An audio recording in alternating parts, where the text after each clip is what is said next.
বন্ধ করো, বন্ধ করো, বন্ধ করো। ধর্মীয় সহায়িকাদের সরকারি স্বীকৃতি দেওয়া হোক, দেওয়া হোক, দেওয়া হোক। ধর্মীয় সহায়িকাদের অবসরকালীন সময়সীমা বাড়ানো হোক, বাড়ানো হোক, বাড়ানো হোক।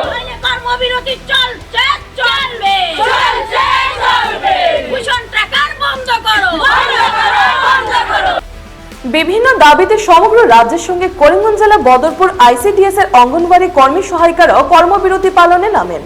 বুধবার সকাল 11টা থেকে বদরপুর ব্লক কমপ্লেক্সে থাকা সিডিপিও কার্যালয় প্রাঙ্গণে কর্মবিরতি পালন করে রাজ্য সরকারের বিরুদ্ধে বিভিন্ন স্লোগান দিয়ে উত্তাল করে তুলেন কর্মী সহায়িকারা।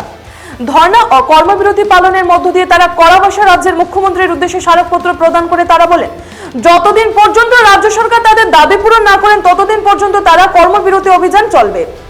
আসাম রাজ্যে অঙ্গনওয়াড়ি কর্মী সহায়িকারা সংস্থার পক্ষ থেকে বদরপুর প্রজেক্টের অধীনে থাকা অঙ্গনওয়াড়ি কর্মী সহায়িকা মিনি কর্মীবৃন্দের পক্ষ থেকে উপস্থিত ছিলেন মুজিবেন্নাসা খানম, রত্না শুক্লবৈদ্য, সুলতানা বেগম, সুব্রতা নাথ, সাথী রানী দাস দে, অপর্ণা শুক্লবৈদ্য, রশিদা বেগম, লাভলি দেরায় চৌধুরী প্রমুখ। ধর্মীয় সহায়িকাদের অবিলম্বে সরকারি স্বীকৃতি দেওয়া হোক, দেওয়া হোক, দেওয়া হোক। ধর্মীয় সহায়িকাদের অবিলম্বে সরকারি স্বীকৃতি দেওয়া হোক, দেওয়া হোক, দেওয়া হোক। ধর্মীয় সহায়িকাদের অবসরকালীন সময়সীমা বৃদ্ধি হোক, বৃদ্ধি হোক, বৃদ্ধি হোক। ধর্মীয় সহায়িকাদের অবসরকালীন সময়সীমা বৃদ্ধি করো, বৃদ্ধি করো, বৃদ্ধি করো। নইলে সংগ্রাম চলছে, চলছে, চলবে। ভূষণ ট্রাকার বন্ধ করো।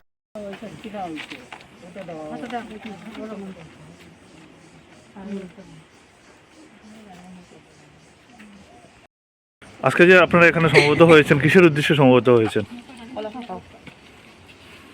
তো আমি বদরপুর শিশু উন্নয়ন প্রকল্পের অঙ্গনারী কর্মী সাথী রানী দাস। তো আমাদের সারা রাজ্য জুড়েই চলছে জোরতুর আন্দোলন। আমরা আন্দোলন করতে অনেক পিছিয়ে পড়েছি, কারণ সব জায়গায় আমাদের একই মত, একই অভিমত। কারণ আমাদেরকে সরকারি স্বীকৃতি দেওয়া হোক। যখন আমরা কর্মসংস্থানে জড়িত হই শিশু কল্যাণ মহিলা শিশু উন্নয়ন প্রকল্পের অধীনে, তখন আমরা শুনেছি যে আমাদের কোনো অবসরকালীন সময়সীমা নাই প্রথমত। দ্বিতীয়ত আমরা কেন্দ্রীয় সরকার রাজ্য সরকার সব কিছুরই কাজ করে যাচ্ছি অবিরাম। সকাল 8টা থেকে রাত্রি 12টা অবধি আমাদের পোষণ ট্রাকারের সঙ্গে জড়িত থাকতে হচ্ছে, তাতে আমাদের চোখের ক্ষতি হচ্ছে। সেটাও আমরা ভুলে গিয়ে আমরা শুধু চাচ্ছি যে আমাদের বেতনটা বৃদ্ধি করার জন্য। কারণ আমরা যে সামান্য পারিতোষিক পাই 6,500 টাকা, সেটাতে আমাদের পরিবার চালানো খুবই কষ্টকর। তৃতীয়ত আমাদের অবসরকালীন সময়সীমা বর্ধিত করা হোক, এইটাই আমাদের কামনা। এই বলে আর কিছু বলার নেই, এখন আপনারা সিদ্ধান্ত নেবেন। বর্তমান রাজ্যের যে মুখ্যমন্ত্রী, উনি আপনাদের জন্য অনেক কিছু করছেন। এই পরিপ্রেক্ষিতে ঠিক লোকসভা নির্বাচনের আগে আপনারা যেখানে ধর্নায় বসেছেন, মুখ্যমন্ত্রীর উদ্দেশ্যে আপনাদের কি বার্তা থাকবে?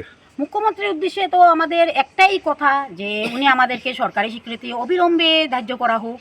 কারণ ওনারা যদি আমাদেরকে সরকারি স্বীকৃতি দেয়, তাতে আমাদের আর কোনো চিন্তাই নাই। ভবিষ্যতে আমরা ছেলে মেয়ে নিয়ে আমরা সুখে শান্তিতে থাকতে থাকবো। তাই আমরা সবসময় সৈকে স্যারের কাছে এটাই আমরা কামনা করি। আজকে যে আপনারা আন্দোলন করছেন, এর পরিপ্রেক্ষিতে আপনারা কি কোনো এখান থেকে মেমোরি স্মারকপত্র তুলে দেবেন? হ্যাঁ, আমরা স্মারকপত্র তুলে দিতে বাধ্য। আমাদের শিশু উন্নয়ন প্রকল্পের আধিকারিক সিডিপিও মহোদয়া আছেন এবং আমাদের এসএসআর আছেন, ওনাদেরকে আমরা স্মারকপত্র তুলে দেবো। এবং আমরা এইটাই সবাই মিলে আমরা সিদ্ধান্ত নিয়েছি, আমাদের করিমগঞ্জ ডিস্ট্রিক্টের প্রতিটা প্রজেক্টেই কাজ বন্ধ করে, আজকে ওরা 18 তারিখ থেকে কাজ বন্ধ করেছে। তাই আমাদের কাজ বন্ধ করার অনেক বিরত হয়ে গেছে।